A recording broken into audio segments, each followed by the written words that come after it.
बोलो हाँ या ना जल्दी से। क्या आपने चैप्टर 1 से लेकर 7 तक देख लिया है? मेरे साथ अर्चना है, चंदन है, आदित्य कुमार है, धनंजय है, सत्यम है, नवीन कुमार, लक्ष्मी, सुप्रिया, गोलू है, आदित्य है, विद्यानंद है, विकास यादव जी हैं। बहुत सारे मेरे बच्चे जुड़े हैं। सब लोग कमेंट बॉक्स में बहुत फास्टली कमेंट कर रहे हैं, यस गुरुजी, यस गुरुजी, नो गुरुजी। बहुत अच्छी बात है बच्चों कि अगर आप लोगों ने, मैं आपसे रिक्वेस्ट करता हूं कि अगर आपने चैप्टर 1 से लेकर के 7 तक की क्लासेस नहीं की हैं तो प्लीज पहले इसको पूरा कीजिए। पहले आप लोग इसको पूरा कीजिएगा या इस क्लास के बाद आप लोग पूरा कर लीजिएगा। बच्चों अगर हम बात करें, सबसे पहले श्री गणेशाय नमः, गणेश जी का आशीर्वाद होना जीवन में बहुत जरूरी है। दूसरी बात है, आज का मोटिवेशन है, अपने आज को देखकर कभी हार मत मानना। आपकी जो स्थिति है, हार मत मानना। तुम कल क्या बनोगे उसका अंदाजा तुम्हें भी नहीं होगा, इसलिए बच्चों हमेशा मेहनत करते रहिए, है ना। हमने कहा था कि बच्चों हमें कुछ मिले या ना मिले ये मुकद्दर की बात है।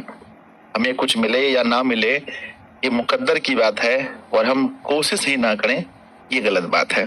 तो बच्चों हम कोशिश करेंगे। और हमारा ड्रीम कितना रहेगा बताओ, कि हमारा ड्रीम कितना रहने वाला है? सर हम कोशिश भी करेंगे और हमारा ड्रीम मिनिमम 450 प्लस का होने वाला है। एक आवश्यक सूचना मैं आप लोगों को दे देना चाहता हूं कि जो भी बच्चे कोर्स में एडमिशन लेना चाहते हैं, आज अगर आप एडमिशन लेते हैं तो आज तक आपके इस कोर्स में, यानी ड्रीम 450 वाले कोर्स में आज भर ऑफर है। आज रात तक 12 बजे तक आपको पता है कि जो हमारा एडमिशन फीस है अपने फैमिली का, जो एडमिशन फी है बच्चों वो कितना है? 1 साल का फी कितना है? 749 रुपए।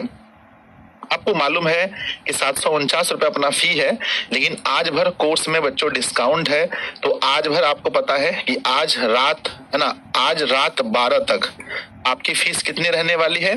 तो आज रात 12 तक मेरे बच्चे, यानी 12 कहने का मतलब है 12 बजे रात तक आप इस एडमिशन को सिर्फ 600 रुपए में ले सकते हैं। तो कोई देखते हैं तो एक चैप्टर जो संस्कृत का है वो कितने नंबर का होता है? तो आप कहोगे सर देखो लगभग एक चैप्टर पूरे हमारे, अगर 45 क्वेश्चन आते हैं ऑब्जेक्टिव, सिर्फ अगर 45 क्वेश्चन हमारे ऑब्जेक्टिव के आते हैं मेरे बच्चे, 14 तिया 42, लगभग 3 नंबर ऑब्जेक्टिव का और 2 नंबर सब्जेक्टिव का। एक चैप्टर मेरे बच्चे 4 से 5 अंक का होता है। ये भी आपको पता होना चाहिए कि हर एक चैप्टर, देखो कितना अच्छा दीपक कह रहा है, पीयूष भी कह रहा है कि सर 4 से 5 तक का होता है। एक चैप्टर 4 से 5 अंक का होता है। बच्चों इस चैप्टर का नाम आपने देखा होगा, कर्मवीर, ठीक है ना। आप इस लड़के को देख लीजिए, यही लड़का समझ लो कि कर्मवीर है, ठीक है। यही वो लड़का है जिसकी कहानी आज हमें पढ़ना है। इस लड़के का नाम है राम प्रवेश राम। क्या नाम है? राम प्रवेश राम इसका नाम है। और यही लड़का बच्चों कर्मवीर है। क्या है? कर्मवीर। जो कर्म करने में वीर है उसी का नाम है कर्मवीर। बच्चों कहते हैं ये जो लड़का कर्मवीर है ये कैसे परिवार से आता है?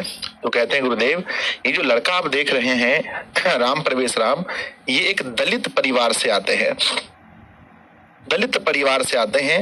ये बहुत ही ज्यादा निर्धन परिवार से, यानी गरीब परिवार से आते हैं। ये लड़का बहुत ही ज्यादा निर्धन परिवार से, गरीब परिवार से आते हैं। पहला तो दलित कह सकते हैं, दूसरा बहुत ही ज्यादा गरीब कह सकते हैं। और इसका घर बच्चों कहाँ पर है? इसका घर कहाँ है? तो इसका घर की अगर हम बात करें तो बच्चों इनका घर है भीखन टोला में। कहाँ है बताओ? इनका घर कहाँ है? इनका घर है भीखन टोला में। अब ये भीखन टोला कहाँ पड़ता है? तो ये बिहार के दुर्गम, यानी बहुत ही बिहार के दूर दराज वाले गांव में एक जगह है जिसका नाम है भीखन टोला। वही इनका जन्म हुआ था। ये लड़का कभी बच्चों दिन भर दोस्तों के साथ खेलता रहता था। आप इनके दोस्तों को देख सकते हैं। मान लो कि ये लड़का यही है। आप देख सकते हैं कि ये दिन भर अपने दोस्तों के साथ खेलता था। यस गुरुजी खेलता था। और बच्चों एकाएक इसके जीवन में एक शिक्षक आए। इनके जीवन में कौन आए बच्चों बताओ? इनके जीवन में कौन आए गुरुजी? इनके जीवन में एक शिक्षक आए। एक इनके जीवन में एक शिक्षक आए और उस शिक्षक की वजह से ये लड़का पूरी तरह से बदल गया। ये लड़का पूरी तरह से बदल गया और ये अपने मेहनत के बल पर बच्चों बताओ छोटे मोटे बहुत सारे एग्जाम को पास करते हुए, छोटे मोटे बहुत से एग्जाम को क्लियर करते हुए, पास करते हुए एक दिन ये लड़का किस एग्जाम को बच्चों पास कर जाता है बताओ? तो कहते हैं सर ये लड़का यूनियन पब्लिक सर्विस काउंसिलिंग यानी कि बच्चों UPSC। बच्चों ये छोटे मोटे परीक्षा को पास करते करते एक दिन यह UPSC की परीक्षा, बच्चों सिविल सेवा की जो परीक्षा होती है UPSC, इसको ये पास कर जाता है। तो क्या आप जानना चाहते हैं इसकी कहानी?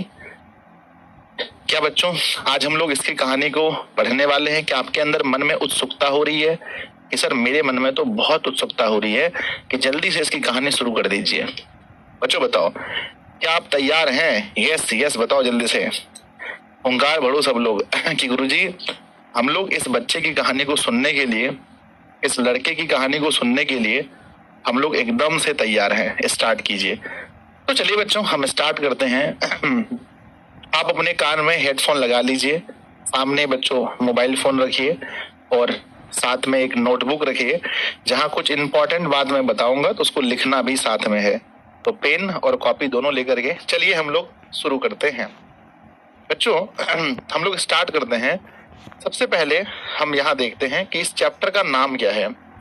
इस चैप्टर का नाम है बच्चों कर्मवीर। क्या आप इसके अर्थ को समझ गए? कर्मवीर का मतलब होता है जो कर्म करने में वीर हो उसे ही हम लोग कर्मवीर कहते हैं। ठीक है, क्या आप कर्म करने में वीर हैं? क्या आप बहुत अच्छे अच्छे कर्म कर रहे हैं? अगर आप भी जीवन में बहुत अच्छे अच्छे कर्म कर रहे हैं तो आप भी कर्मवीर हैं। क्या मैं भी कर्मवीर हूँ बच्चों? हाँ, क्योंकि मैंने भी बहुत अच्छे अच्छे कर्म किए हैं।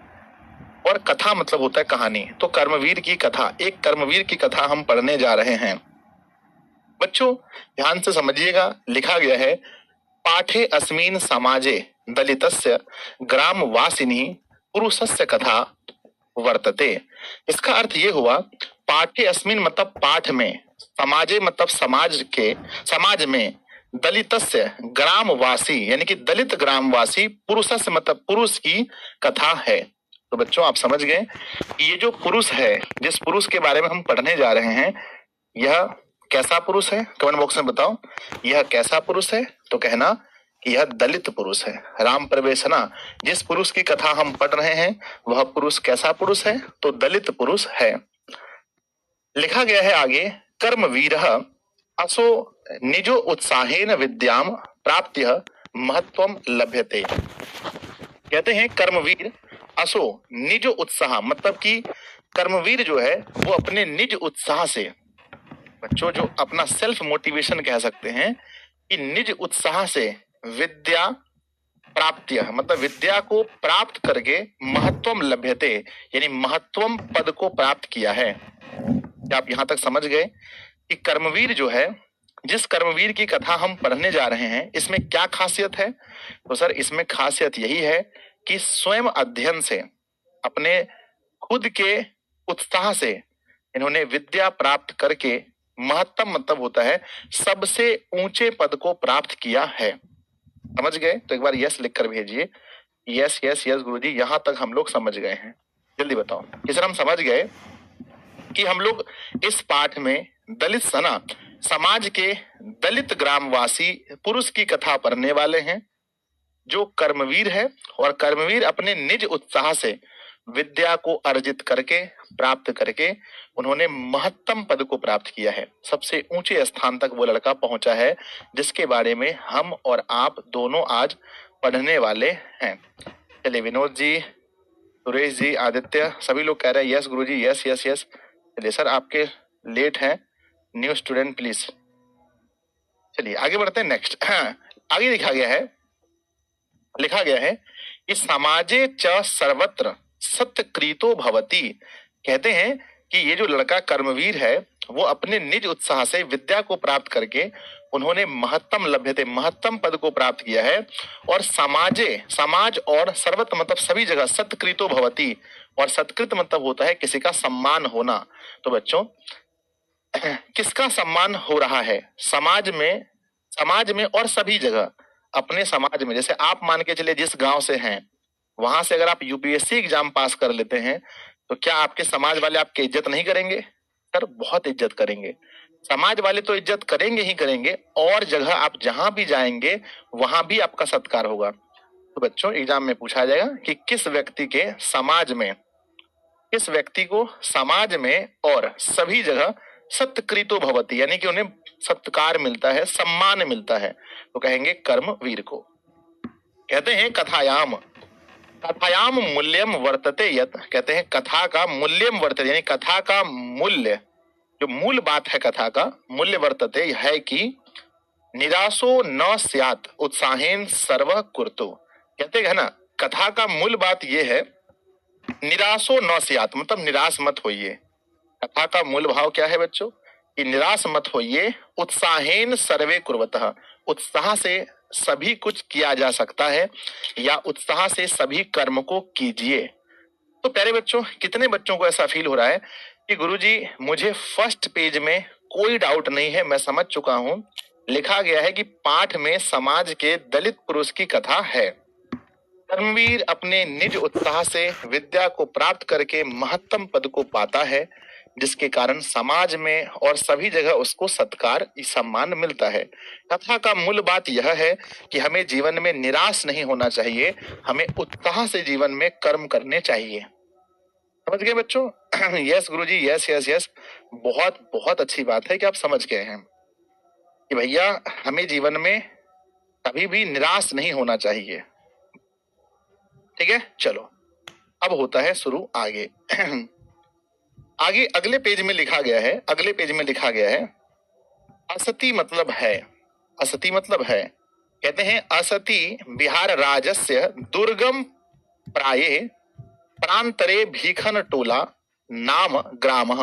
कहते हैं कि असति मतलब है बिहार के दुर्गम मतलब समझते हैं। मैं आपसे पूछना चाहता हूं मेन पटना, क्या हम मेन पटना को दुर्गम कहेंगे? नहीं सर। जहां जाना बहुत आसान हो उसे दुर्गम कैसे कहेंगे? पटना, भागलपुर, पूर्णिया, सहरसा, मधेपुरा, किशनगंज, गया, ये सब क्या हम इसको मेन टाउन को हम दुर्गम कहते हैं? नहीं सर, मेन टाउन को दुर्गम नहीं कहते हैं। दुर्गम हम कहते हैं जो बहुत भीतर की ना, जो भीतर का गांव है, जो बहुत भीतर का है ना, जो बहुत भीतर का गांव है उसे दुर्गम कहते हैं। सीधा समझो कि जहां पहुंचना आसान हो उसे सुगम, और जहां पहुंचना मुश्किल हो उसे दुर्गम कहते हैं।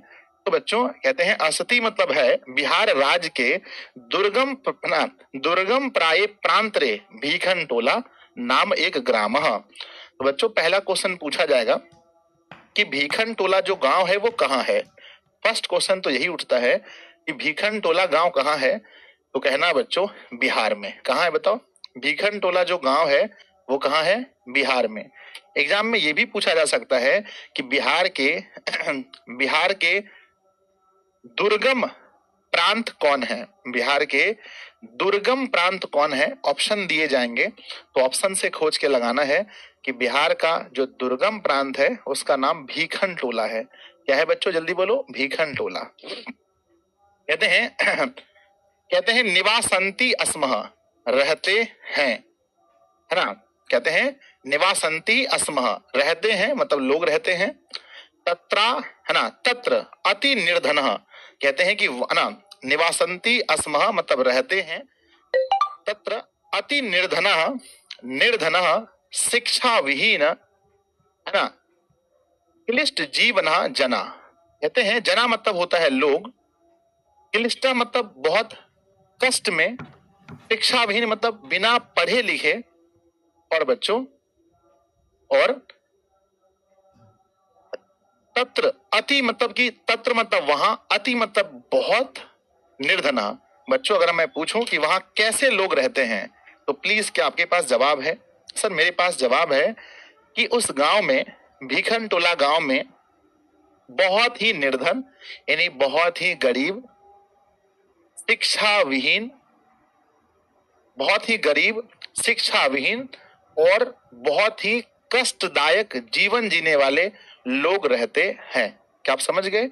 हाँ लिखकर बताइए कि सर हम समझ गए कि भीखन टोला में पहली बात है कि बहुत ही गरीब लोग रहते हैं। दूसरा ना शिक्षा विहीन यानी कि बिना पढ़े लिखे लोग रहते हैं। नंबर तीसरा, और उनका जीवन कैसा है? क्या भीखन टोला के लोग बहुत बहुत ही मस्ती में जी रहे हैं? यस और नो बताओ मेरे बच्चे। सौरभ जी, प्रिंस जी, रोहित, पल्लवी, गौतम, मैं आपसे पूछ रहा हूं, क्या बहुत मस्ती में जी रहे हैं? नहीं सर, भीखन टोला के लोग जो हैं वो बहुत कष्ट में जी रहे हैं, क्योंकि यहाँ पर लिखा है कि बच्चों कलिष्ठ जीवना जना, वहां पर जो लोग हैं वो बहुत ही कष्ट में जी रहे हैं। तो ये तो गांव का परिचय हो गया। आगे लिखा गया है ना, तस्वे तस्वे वान्य तम से जनस्य परिवारो ग्रामाद बही स्थितियाम कुटिया न्याय वसत। लिखा गया है तस्वे वान्य, वान्य तमसे, मतलब कहते हैं उनमें से जनकस्य, जनकस्य मतलब कि जनकस्य मतलब जन मतलब होता है लोग, लोग का है ना। उनमें से एक लोग, जो उनमें से एक लोग है, परिवारों उनका जो परिवार है, ग्रामाद बही स्थिति जना कुटिया नियवसत, कहते हैं कि उनमें से जो एक परिवार है, एक लोग का जो परिवार है, लिखा गया है परिवार, ग्रामाद मतलब कि ग्राम गांव से, बही मतलब होता है बाहर, स्थित मतलब गांव से बाहर, कुटिया में निवास करता है। तो प्यारे बच्चों बताओ कि उस गांव का एक परिवार कहाँ रहता है? प्लीज कमेंट बॉक्स में लिखेंगे कि उस गांव का एक परिवार कहाँ रहता है। तो सर हम एक गांव के बारे में पढ़ रहे हैं जिसका नाम है भीखन टोला, और भीखन टोला में लोग गरीब हैं, शिक्षा विहीन हैं, बहुत कष्टदायक जीवन जीते हैं। उनमें से सर एक परिवार ऐसा है जो गांव से थोड़ी सी दूर में यानी गांव से बाहर कुटिया में रहता है। अब आपको पता है बच्चों कुटिया कैसा होता है ना? कुटिया कैसा होता है कि आपको मालूम है? ये सर कुटिया मुझे मालूम है कि अच्छा मतलब बहुत ही ज्यादा जर्जर टाइप का होता है, जर्जर टाइप का एक घर होता है कुटिया, ठीक है ना। इस टाइप का मेरे बच्चे घर बना करके वो लोग रहते हैं, कुटिया में वो लोग रहते हैं। तो एक परिवार के बारे में हम पढ़ रहे हैं जो कहाँ रहते हैं बताओ? जो अभी कुटिया में रहते हैं। समझ में आ गया? कहते हैं कुटी मतलब कुटी के बारे में आप देख सकते हैं, यहाँ भी मैंने लिखा है, देखो ये है कुटिया, लिखा है मेरे बच्चे बहुत प्यार से। कहते हैं कि कुटी कुटी तू जीर्ण प्रायवतात परिवार जना आत, है ना, क्या लिखा है ना, आत पमाद्र रक्षति न वृष्टो। और कहते हैं जो कुटिया है, कुटी तू मतलब जो कुटी जो है वो जीर्ण प्रायवतात परिवार जना आतप मात्राद रक्षति न वृष्टे। कहते हैं वो जो कुटिया है उसकी स्थिति जीर्ण है। जीर्ण मतलब होता है बहुत ही खराब। तो मेरे बच्चे बताओ कि कुटिया में जो लोग रह रहे हैं, एक फैमिली जो कुटिया में रह रही है, उस कुटिया की स्थिति कैसी है? तो कहते हैं गुरुदेव एग्जाम में पूछा जाएगा कुटिया की स्थिति कैसी है, तो कहना जीर्ण है। जीर्ण हम क्या बोलते हैं? जीर्ण मतलब होता है अस्त व्यस्त, यानी बच्चों टूटा फूटा, कहीं से पानी गिर रहा है, कहीं से धूप आ रही है, कहीं से आर पार दिख रहा है, ऐसा है। कुटिया की स्थिति कैसी है? बहुत खराब है, जीर्ण है। कहते हैं परिवार जना आतप माद्रात रक्षति, और वो सिर्फ धूप से रक्षा करता है। कुटिया मेरे बच्चों किससे रक्षा करता है बताओ? कुटिया जो है वो किससे रक्षा करता है? तो कुटिया कहते हैं सिर्फ रक्षा करता है तो बच्चों धूप से। धूप से आगे लिखा गया है न वृष्टे, वृष्ट मतलब होता है बारिश। क्या कुटिया बारिश से करता है? बारिश से रक्षा करता है? तो सिर्फ धूप से करता है। मैं अगर पूछूं बच्चों क्या कुटिया बारिश से रक्षा करता है, तो कहना बच्चों नो, है ना। कुटिया जो है, ऐसी कुटिया में ये लोग, है ना, ये फैमिली रह रहे हैं, जो एक परिवार है जो गांव के बाहर रह रहा है, वो ऐसी कुटिया में रह रहा है जो सिर्फ धूप से रक्षा करता है, बारिश से नहीं। लिखा गया है परिवारे स्वयं गृह स्वामिनी, और परिवार में कौन कौन है? कहते हैं परिवारे मतलब परिवार में स्वयं मतलब वो खुद है, और उसकी, है ना, गृह स्वामिनी यानी उसकी पत्नी है। तस्य मतलब उसके भार्या तयोरेकः, तयोरेकः मतलब कि उनका जो है ना, भार्या तयोरेकः पुत्रः और कनियसी दुहिता चेत यासन। दुहिता मतलब होता है बेटी। दुहिता मतलब क्या होती है? प्यारी सी एक छोटी सी बेटी है, और पुत्र मतलब बेटा है, और वो खुद है, और उसकी गृह स्वामिनी मतलब पत्नी है। तो ये बताओ कि इस फैमिली में कितने लोग हैं? एग्जाम में पूछा जाएगा कि परिवार में कितने लोग हैं। तो मेरे सभी प्यारे बच्चे कमेंट बॉक्स में लिखो परिवार में कितने लोग हैं। कहते हैं सर एक तो वो व्यक्ति खुद है, व्यक्ति खुद है, दूसरी उसकी पत्नी है, दूसरी उसकी पत्नी है, तीसरा उसका बेटा है, और चौथा उसकी बेटी है। ठीक है ना? तो मेरे बच्चे आपने देखा कि इस फैमिली में टोटल लोग कितने हैं? तो सर टोटल लोग 4 हैं। इस फैमिली में, इस परिवार में कुल लोगों की संख्या कितनी है? 4 हैं। तो कहा गया है वो खुद व्यक्ति है, उसकी गृह स्वामिनी है, उसका पुत्र है, और उसकी तनिया मतलब पुत्री है। तो आपने देखा कि मेरे बच्चे टोटल जो है 4 लोग इस गांव में हैं। मैं देख रहा हूं कि 1500 बच्चे जुड़े हैं, और प्लीज मैं आप लोगों से रिक्वेस्ट करूंगा कि इस क्लास को आप सभी शेयर करेंगे पूरी क्षमता के साथ, पूरे जोश लगा करके। 1500 बच्चे अगर एक एक बच्चों को भी ऐड करेंगे तो मेरे बच्चे, मुझे लगता है कि ये 2100 का आंकड़ा पार हो जाएगा। तो प्लीज आप लोग एक बार कोशिश कर लीजिए, बाकी फिर देखते हैं आगे। कोशिश जरूर कीजिएगा। आ जाओ। तो मैं समझ लेता हूं कि क्या आप लोग यहाँ तक समझ गए। तो एक बार दिल बनाकर भेजिए कि गुरुजी देखो यहाँ तक हम समझ गए। आप समझाना ये चाह रहे हैं, यहाँ से ये समझाना चाह रहे हैं कि बिहार राज्य के दुर्गम प्रांत में एक गांव है जिसका नाम भीखन टोला है, और वहां पर जो है बहुत ही निर्धन, शिक्षा विहीन और कष्टदायक जीवन जीने वाले लोग रह रहे हैं। कहते हैं उनमें से एक परिवार ऐसा है जो गांव के बाहर कुटिया में रह रहा है। कुटिया भी ऐसा है जो कुटिया भी बहुत ही जीर्ण है, बहुत ही खराब स्थिति में है, और वो कुटिया जो है सिर्फ धूप से रक्षा कर पाता है, बारिश से रक्षा नहीं कर पाता है। फिर आपने बताया सर कि उस परिवार में एक वो खुद व्यक्ति है, उसकी पत्नी है, उसका बेटा और उसकी बेटी है। समझ गए? अब आगे बढ़ते हैं बच्चों कि क्या होता है आगे। आगे लिखा गया है बहुत ही प्यारे से शब्द में, लिखा गया है बहुत सुंदर से शब्द में, लिखा गया है तस्माद तस्माद ग्रामात कोश मात्र दुरम प्राथमिको विद्यालयम प्रशासनेन स्थापितः। कहते हैं तस्माद मतलब उनके, ग्रामात मतलब गांव से, कोस मात्र मतलब एक कोस, कोस मात्र मतलब एक कोस की दूरी पर प्राथमिक विद्यालय प्रशासनेन स्थापित। इसका मतलब ये हुआ कि जो भीखन टोला है, जो भीखन टोला गांव है, उससे मात्र कितनी दूर पर? एक कोस की दूरी पर, एक कोस की दूरी पर प्राथमिक विद्यालय प्रशासन के द्वारा बनाया गया है। यहां से एग्जाम में पूछा जाएगा कि ये बताइए कि भीखन टोला से कितनी दूरी पर प्राथमिक विद्यालय की स्थापना हुई थी?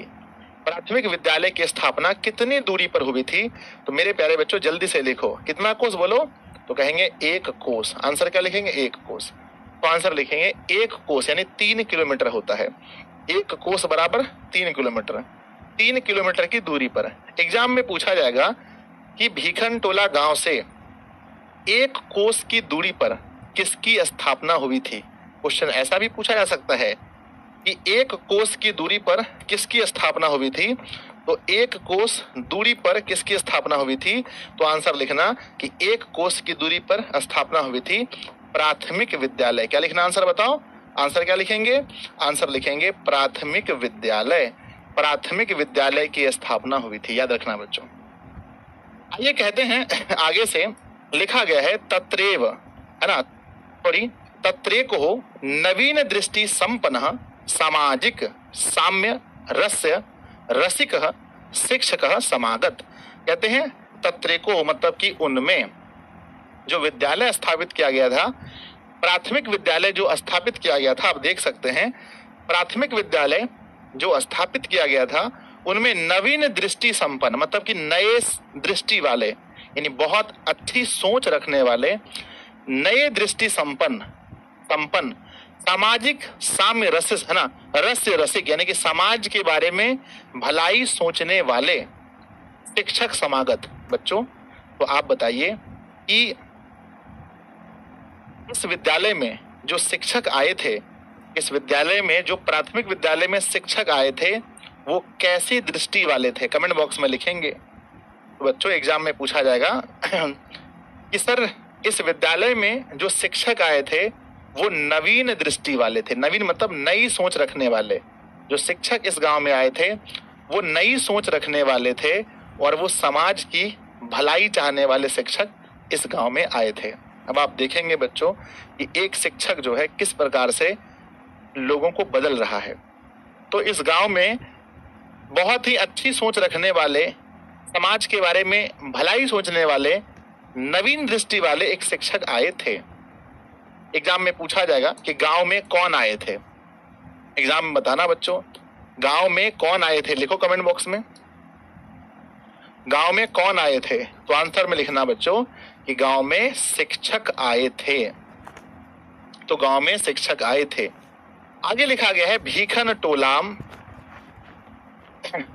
द्रष्टुमागतः सह कदाचित खेल खेल नर्तमः दलित बालकः विलोक्य तस्य तस्य तस्य तस्य तस्य आपात रमणीयेन स्वभावेन भूतः। कहते हैं कि प्यारे बच्चों कि वह जो शिक्षक जो है गांव में शिक्षक आए थे, फिर आगे आगे लिखा गया है कि भीखन टोला दृष्टुम आगतः। कहते हैं वह जो शिक्षक जो स्कूल में आए थे, प्राथमिक विद्यालय में, वह किस गांव को देखने आए। तो आप बच्चों इमेज करो, दिमाग में क्रिएट करो कि सर ऐसा है कि टीचर की बहाली हो गई है, टीचर साहब स्कूल में आए हैं और फिर वो किस गांव को देखने आए हैं। तो फिर वो भीखन टोला दृष्टुम आगतः मतलब भीखन टोला को देखने आए हैं और वह कदाचित खेल रत्नम और खेल रहे बालकों को, दलित बालकों को, विलोक मतलब कि देख कर, है ना, तस्य पाद रमणीयेन स्वभावेन विभूतः और देख करके वह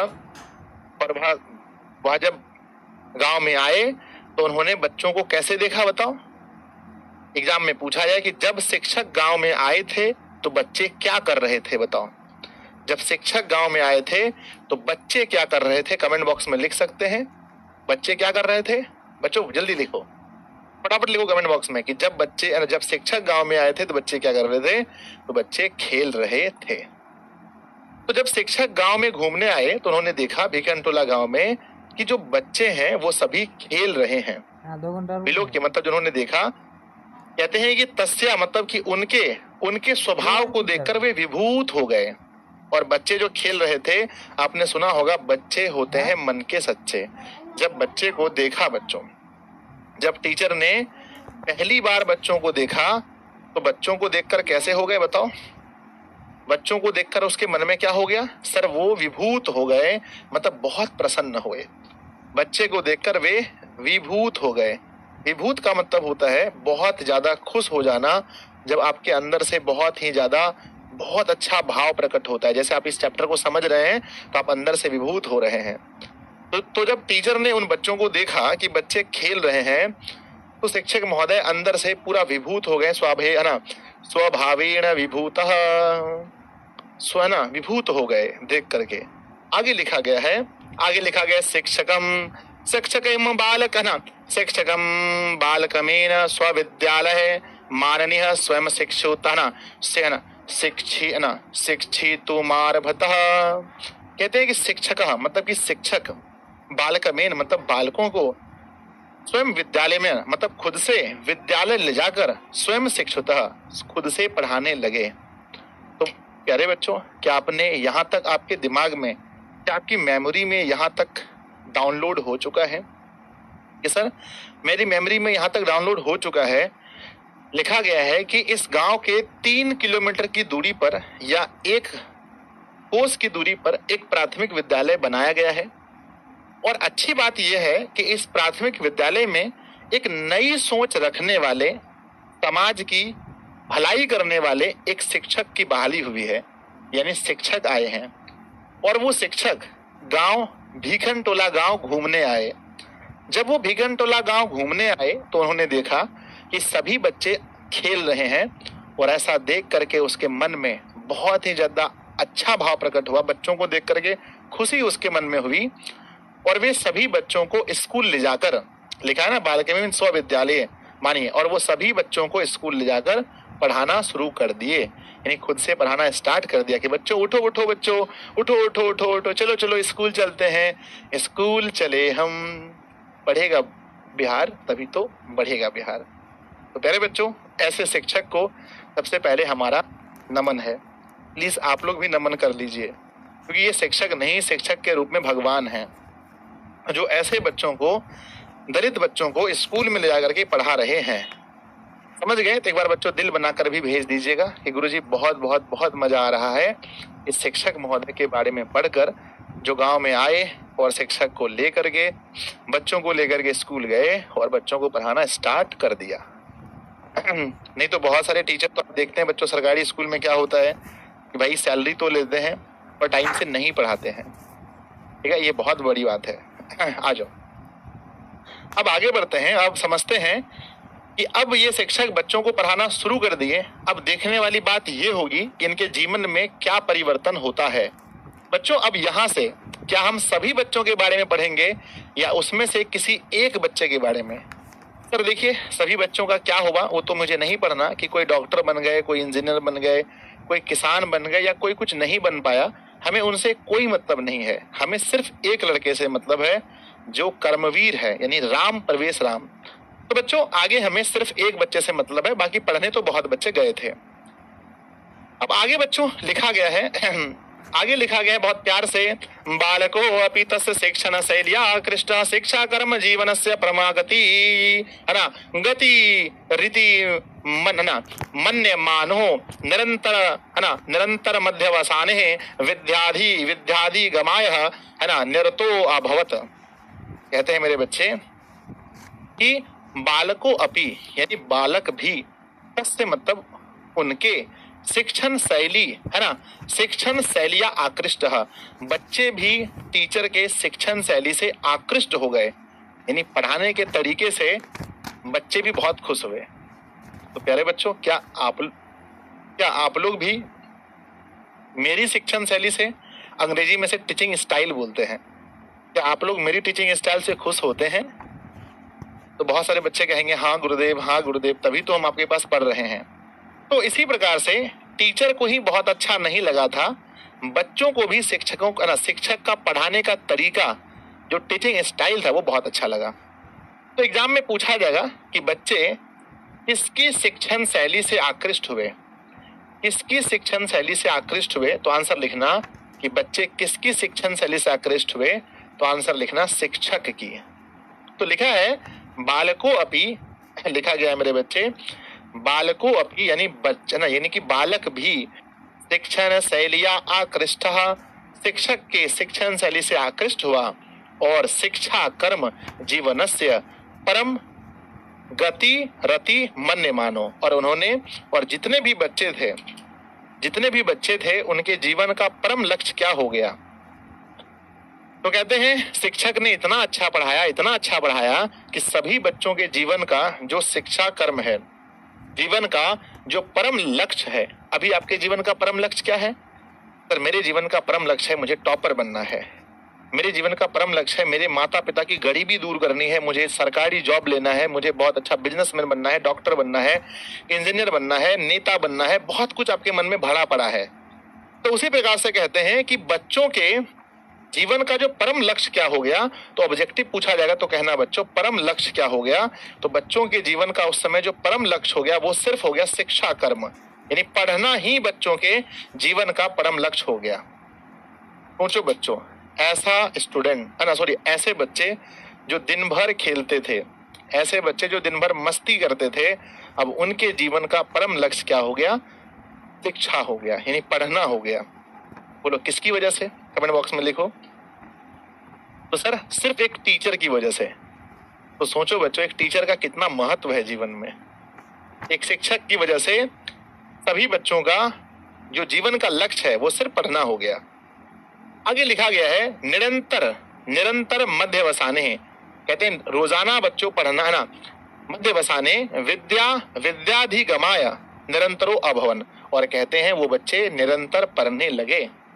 सभी बच्चे जो खेल कूद में व्यस्त रहते थे, उस टीचर की वजह से, उस टीचर की टीचिंग स्टाइल से सभी बच्चे प्रभावित हो करके सब बच्चे निरंतर पढ़ाई करने लगे। आगे लिखा गया है क्रमशः उच्च विद्यालयम गतस्य, है ना, गतस्यवेव शिक्षक, है ना, शिक्षकस्य अध्यायपेन स्व स्व अध्याय, है ना, स्व अध्याय वसायन च प्राथम्य प्राप्तः। अब यहां से हम लोग सिर्फ कर्मवीर के बारे में पढ़ेंगे। कहते हैं कि बच्चों क्रमशः, और ऐसे वह पढ़ते पढ़ते क्रमशः उच्च विद्यालय गतस्वेव, वह उच्च विद्यालय चला गया। कैसे? शिक्षक के अध्ययन से, मतलब शिक्षक के अध्यापन से, शिक्षक के पढ़ाने से और स्वयं के अध्ययन करने से वह जो है कि उच्च विद्यालय जाकर, कहाँ जाकर? उच्च विद्यालय में प्राथम्य प्राप्त, और वह उच्च विद्यालय जाकर के प्रथम स्थान को प्राप्त किया। तो प्यारे बच्चों, यह कितनी बड़ी बात है कि जो लड़का है स्टार्ट कहां से किया था? बताओ, शुरू कहां से किया था? प्लीज मुझे बताओ कि वो पढ़ना स्टार्ट कहां से किया था? तो सर शुरू किया था प्राथमिक विद्यालय से। कहते हैं पढ़ना स्टार्ट किया था मेरे बच्चे प्राथमिक विद्यालय से। और अब ये लड़का कहां पहुंच गया? तो कहते हैं अब ये लड़का जिसके बारे में पढ़ रहे हैं, ये लड़का पहुंच गया उच्च विद्यालय। ये लड़का उच्च विद्यालय पहुंच गया और मेरे बच्चे उच्च विद्यालय में भी, उच्च विद्यालय जाकर के यह शिक्षक की पढ़ाई से, जो टीचर पढ़ा रहे थे, शिक्षकस्य अध्यायपनेन, मतलब शिक्षक के पढ़ाने से, स्व अध्यायवसायेन, मतलब खुद के अध्ययन से, और प्राथम्य प्राप्त, और वहां जाकर के ये प्रथम स्थान को प्राप्त किया। प्यारे बच्चों, एक बार ताली होना चाहिए, एक बार जोर से ताली होना चाहिए। यस सर, ताली हो गया, ताली हो गया, मजा आ रहा है गुरुजी कि एक ऐसा, बस उनके जीवन का निरंतर पढ़ना ही उसके जीवन का लक्ष्य हो गया। और वो लड़का उच्च विद्यालय जाकर के गतस्य सेव, मतलब उच्च विद्यालय जाकर के वह शिक्षक के पढ़ाने से और खुद के पढ़ने से, और खुद के पढ़ने से वह उस विद्यालय में, उस महाविद्यालय में प्रथम स्थान को प्राप्त किया। तो बच्चों बताओ, क्या सिर्फ टीचर के पढ़ाने से होता है? क्या सिर्फ टीचर के पढ़ाने से होता है, या बच्चों सेल्फ स्टडी करनी ने किया था? कर्मवीर ने किया था। तो बच्चों, अब आपके मन में आता होगा कि सर हम इसको समझ गए, इस वाली स्लाइड में ये लिखा गया है कि बच्चे भी शिक्षक के पढ़ाने की शैली से बहुत ज्यादा प्रभावित हुए। बच्चों को उनको शिक्षक के पढ़ाने की शैली बहुत अच्छी लगी, इसीलिए बच्चों के जीवन का जो परम लक्ष्य है वो सिर्फ पढ़ाई हो गया और सब बच्चे सिर्फ पढ़ने लगे। आगे लिखा गया है कि निरंतर वो लोग इस अध्ययन की प्रक्रिया को, पढ़ने की प्रक्रिया को जारी रखे, और ऐसा करते करते वो उच्च विद्यालय पहुंच गए। कर्मवीर उच्च विद्यालय पहुंच गए और शिक्षक के पढ़ाने से और खुद के मेहनत के बल पर उन्होंने प्रथम स्थान को प्राप्त किया, है ना, प्राथम्य प्राप्त। आगे लिखा गया है, क्या हम आगे बढ़ सकते हैं? यस। तो मेरे बच्चे प्लीज एक बार बताओ, यस गुरुजी आगे बढ़ जाइए, एक बार दिल भेज दीजिए मुझे कि सर आगे बढ़ो, हो गया।